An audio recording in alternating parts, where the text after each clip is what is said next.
Ate,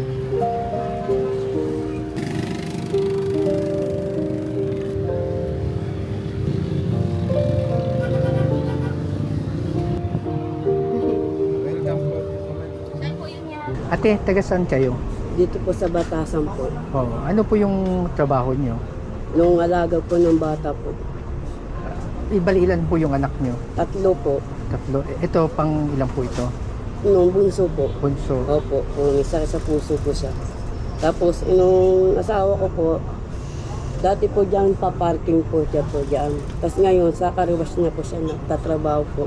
Ngayon, so kanina magtrabaho, walang babantay po sa anak baby. ko. Opo, kasi matumal din kita ng tatay niya. Dito pa sa budget namin. Ate, may bibigay kami sa inyo. Sana makatulong sa ngayon po, no? Opo. Makatulong. Ito po mga grocery items. Opo, thank you po. Salamat po. Okay. Sana po maka... Opo, sige po.